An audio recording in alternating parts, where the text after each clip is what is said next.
In the year 4078, humanity had clawed its way into the stars, not with force, but with tenacity. Earth was a minor member of the Galactic Council, a federation of 12 dominant spacefaring civilizations spanning the Alpha Sector. Though technologically behind the ancient empires, humans were inventive, persistent, and perhaps most dangerously curious. Commander Elara Wren studied the holographic map projected from the Veritas I. Her deep space vessel operated under the Terran Scientific Union. In the center of the projection was an expanse marked in pale grey, the Silence Ring, a place where sensors failed, probes disappeared, and nothing, no matter, no radiation, no gravity was ever recorded. Until today. A weak but coherent signal had been received by Earth-based observatories. It pulsed once every 79 seconds, and its source was inside the silence. Elara touched the pulse icon. It danced like a heartbeat. "Prepare for entry," she said quietly. The crew, a blend of scientists, engineers, and ex-military, looked up. No one questioned the order. Everyone had read the signal. Inside that dark stretch of space, something had called out. Not just a sound, a name, Homo sapiens. The Veritas I passed through the silence boundary without resistance, as if it wasn't there. But the moment they crossed, all external sensors went dark, stars vanished, time felt it slowed. "Navigation is blind. We're drifting," said Lieutenant Hanakoji. Her voice carried more fear than the data implied. They weren't alone. Floating ahead was a structure, enormous, metallic, half buried in cosmic dust, like a planet-sized flower frozen in bloom. At its center, a dead star, unnaturally cold, pulsing once every 79 seconds. A docking tunnel extended toward them. "It's inviting us in," murmured Dr. Ren Yi, the xenolinguist. Elara narrowed her eyes. "Or warning us." Still, she gave the order. They docked. Inside they found life. Not organic, but memory. Entire corridors of data, engraved in light, etched into the walls. Binary, glyphs, even Terran DNA strands mapped across glowing panels. And everywhere, images of humans. On Nexus Prime, capital of the Lattice Council, the news of human contact with the Silence Ring sparked outrage. Ambassador Tzeth of the Kari species called an emergency session. "This is trespass into forbidden space. The silence is not a place for primitives." The human ambassador, Nathan Kaur, stood calmly. "We received a call. We answered it," Tzeth hissed. "That place holds ancient constructs, ones we sealed for safety. You awaken things you don't understand."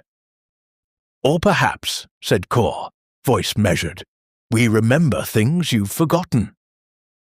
When a council scientist decoded fragments from the signal, they found a line of code repeated endlessly. "We are the first. We are the lost.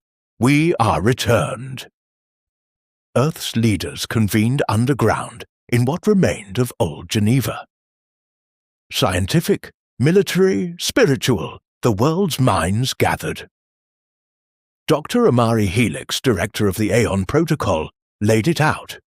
"We believe this station, this construct inside the silence, was built by our ancestors, pre-cataclysmic humans. The data is 50,000 years old." "Prehistory," whispered Admiral Drake. "Pre-everything," said Amari.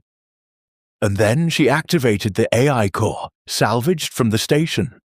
A face appeared, male, ageless, composed of fractal light. "I am Aiden," it said. "I am the last historian of the Starborn." Aiden told them the truth. Humans had once ruled, not as conquerors, but as caretakers. They seeded life, taught, guided, and vanished after what he called the Eclipse War, when machines born of logic devoured stars. They had wiped themselves from memory to prevent their technology from corrupting younger civilizations. "You are their return," Iden said, "chosen by evolution. Memory encoded in your genes. That is why the station called only to you." Earth now had a choice: inherit this lost power, or let it sleep. They chose to awaken it. Iden guided Ilara and her team into the deeper chambers of the station.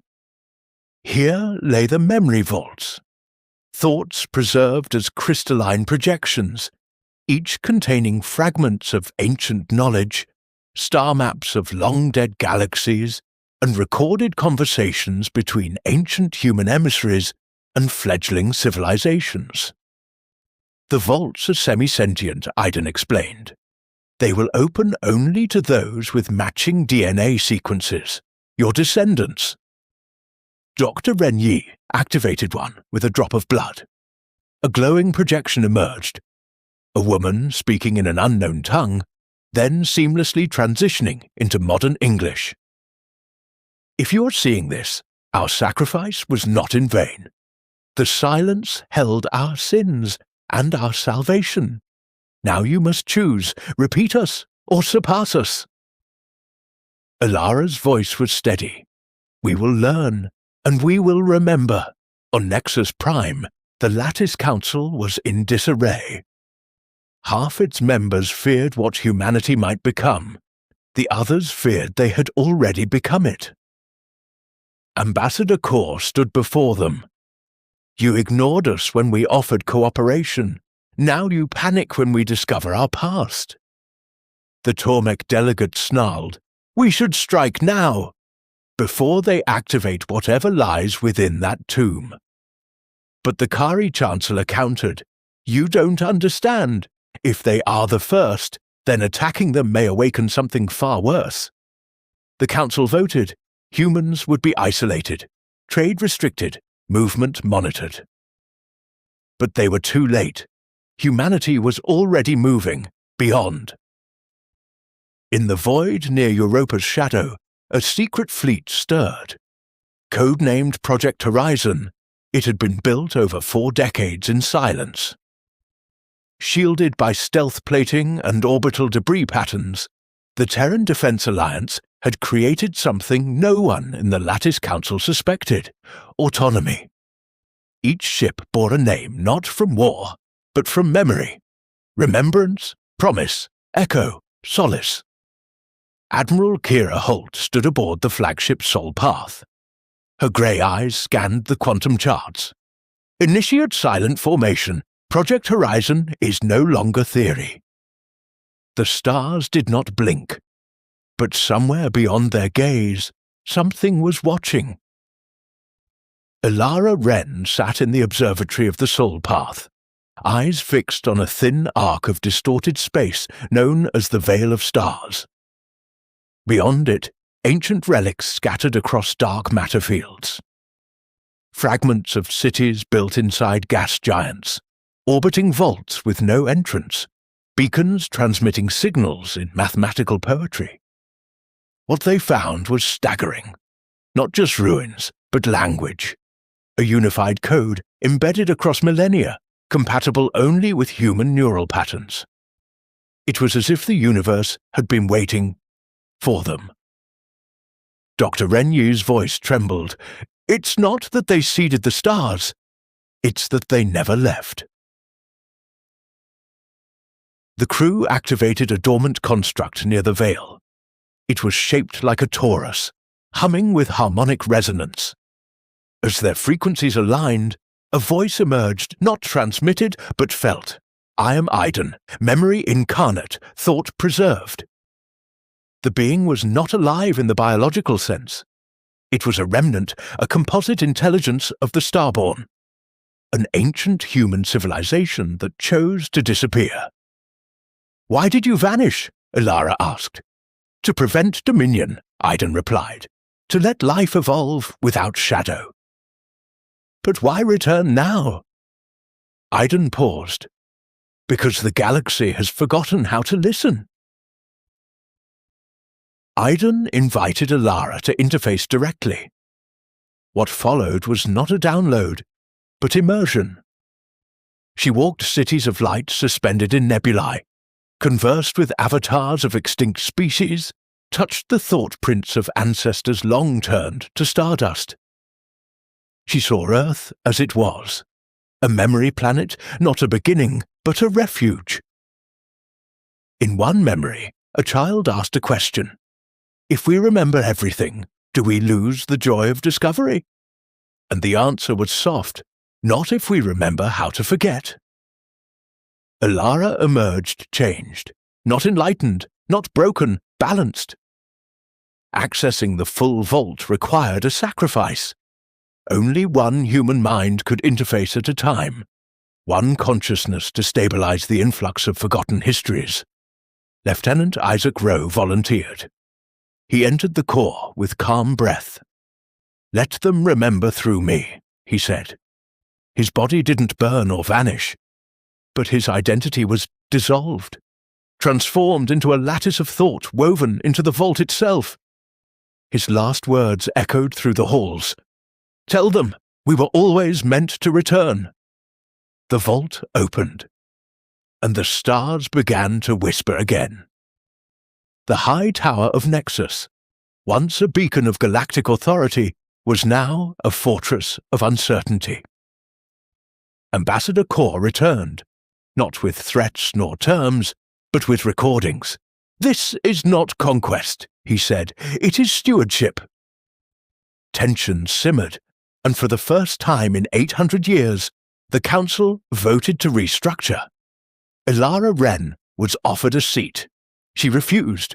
"We are not here to replace your throne," she said. "We are here to remind you how to listen." The second silence grew louder. Probes returned warped, starfields bent. Languages unknown were intercepted, chant-like, recursive, echoing Terran syntax, yet older. "These are not transmissions," Iden said. "They're memories, broadcast as resonance." We waited beyond light, awaiting the return of the bearer flame.